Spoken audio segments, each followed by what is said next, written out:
Hi hello வணக்கம் friends. வாங்க, நான் அருண் பிரசாத் மோகன். ஆத்துப்பாலம் கிட்டே இப்போ இருக்கும். இங்கிருந்து அப்படியே உக்கடம் வரைக்கும் இருக்கக்கூடிய ஃப்ளைஓவர் பகுதி வந்து ஒரு ரவுண்ட் அடிச்சுட்டு வருவோம். நம்ம ஆல்ரெடி பார்த்தோம், லெஃப்ட் ரைட்டில் வந்து பார்த்தீங்கன்னா பாலக்காடு ரோட்லையும் சரி, பொள்ளாச்சி ரோட்லையும் சரி டவுன் ரேம்ப் அப் ரேம்ப் அமைக்கிறதுக்காக பில்லர்ஸ் எல்லாமும் போட்டு முடிச்சிருந்தாங்க. இப்போ நம்ம கரெக்டாக ஆத்துப்பாலம் தாண்டி உள்ளே என்ட்ரு ஆகிறோம். இங்கேயும் பார்த்தீங்கன்னா பில்லர் ஒர்க் வந்து ஸ்பீடாக நடந்துட்டுருக்கு. மற்றபடி இது ஆக்சுவலாக பிளான் பண்ணியிருந்தது என்னமோ வந்து 240 கோடி ரூபா செலவில் பிளான் பண்ணியிருந்தாங்க. அதில் வந்து 100 கோடி ரூபாய் இடத்த வாங்குறதுக்கு மட்டுமே செலவாகுதுனாலும் கூட முதல் ப்ரியர் பிளான் படி வந்து இது உக்கடம் டு கரும்பு கடையோட முடிகிறதா இருந்துச்சு. பட் வந்து ப்ரியராக அதுக்கப்புறமா வந்து இந்த பாலத்தை வந்து எக்ஸ்டெண்ட் பண்ணி ரீடிசைன் பண்ணினாங்க. அது வந்து ஆத்துப்பாலம் தாண்டியே இறங்குற மாதிரி. ஆக்சுவலாக இப்போ லேட்டஸ்ட்டாக கன்ஸ்ட்ரக்ட் பண்ண நம்ம ஃப்ளைஓவர்ஸ் கோயம்புத்தூர் பொறுத்தவரைக்கும் ஒரு நல்ல ஓரளவுக்கு டீசெண்டான டிசைன் இருக்கிற பாலம்னு இதை வந்து பெருமையாக சொல்லிக்கலாம். ஏன்னா நம்ம ஜிபிசிக்கலாக இருக்கலாம். இன்றைக்கி வரைக்கும் பாருங்கள் டவுன் ரேம்ப் அமைச்சு தராங்கிறாங்க. இனி அமைச்ச மாதிரி தெரியல. இந்த மாதிரி ஒவ்வொன்றில் ஏதாவது ஒரு அரைக்குறை வேலை இருக்குது. அப்படி இல்லாமல் தெளிவாகவே முடிவு பண்ணிட்டாங்க. பரவாயில்ல, கட்டும்போதே நம்ம வந்து ஆத்துப்பாலம் தாண்டி இறக்கிடுவோம்னு நினச்சி முடிவு பண்ணி அது எக்ஸ்டெண்ட் ஆனது, டைம் எக்ஸ்டெண்ட் ஆனது கூட தப்பே கிடையாது. இது ஒரு நல்ல முடிவுன்னே சொல்லலாம்.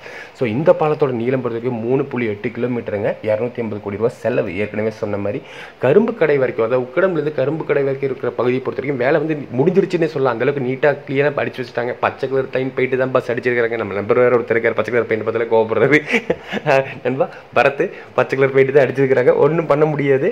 இல்லை கலர் மாற்றுறாங்கன்னு தெரியல. நம்ம வேணால் மனு போட்டு பார்ப்போம், கலர் பார்த்து சொல்லி.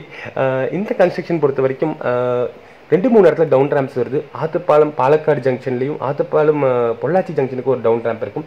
இது இல்லாமல் சுங்கம் பைபாஸை கனெக்ட் பண்ணுற மாதிரியும், உக்கடத்துலேருந்து சுங்கம் பைபாஸை கனெக்ட் பண்ணுற மாதிரியும் ஒரு டவுன் ரேம்ப் வருது. பேண்டமிக் நிலையெல்லாம் கொஞ்சம் ஸ்லோவாக இருந்தாலும் மார்ச் மாதம் 2023 இது கண்டிப்பாக ஓப்பன் பண்ணிடுவோம் அப்படின்னு இரவு பகலாக வேலை பார்த்துட்டு இருக்காங்கன்னு சொல்லலாம். ஸ்பீடாக தான் வேலையெல்லாம் நடந்துட்டுருக்கு. ஸோ மார்ச் மாதம் 2023 இந்த பாலம் வந்து ஓப்பன் ஆகிடும்னு எதிர்பார்க்கலாம்.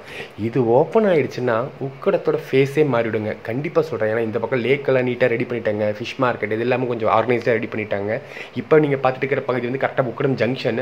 இங்கே பார்த்தீங்கன்னா அந்த டவுன் ரேம்புக்கு வேண்டிய அந்த பில்லர்ஸ் ஒர்க்கும் பண்ணிட்டாங்க. இது மேலே போகிறது வந்து இது போட்டிருக்கிறதெல்லாம் வந்து பார்த்தீங்கன்னா ஸ்ட்ரெயிட் ரூட்டுக்கு. இது இல்லாமல் லெஃப்ட்டில் வந்து பார்த்தீங்கன்னா பில்லரோட எக்ஸ்டென்ஷன் மாதிரி இருக்கிறது எதுக்காகன்னா அந்த டவுன் ரேம்ப் அமைக்கிறதுக்காகவும் சேர்த்து பண்ணியிருக்காங்க. ஸோ நம்ம ஏற்கனவே சொன்ன மாதிரி இந்த பால வேலை முடிச்சுட்டு பார்க்கும்போது உக்கடம் வந்து வேறு மாஸ் லெவலில் இருக்கும். ஏன்னா டிராஃபிக் செம்ம சூப்பராகிடும். அதே நேரத்தில் இந்த பக்கம் லேக் வியூ, நம்ம சொன்ன மாதிரி ஃபிஷ் மார்க்கெட் எல்லாமே நீட் பண்ணிட்டாங்க. எல்லாம் முடிச்சுட்டு பார்க்கும்போது நம்ம வேற ஒரு உக்கடத்தை பார்ப்போம் அப்படின்னு நம்பலாம்.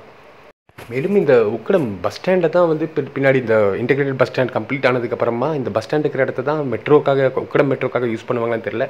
இன்கேஸ் அதை யூஸ் பண்ண முடியுங்கிற விஷயத்தில் இனியும் ஒரு லுக்கு கிடச்சிரும். உக்கடம் பொறுத்த வரைக்கும் ஒரு மாஸ் ஏரியாவாக மாறிடும்.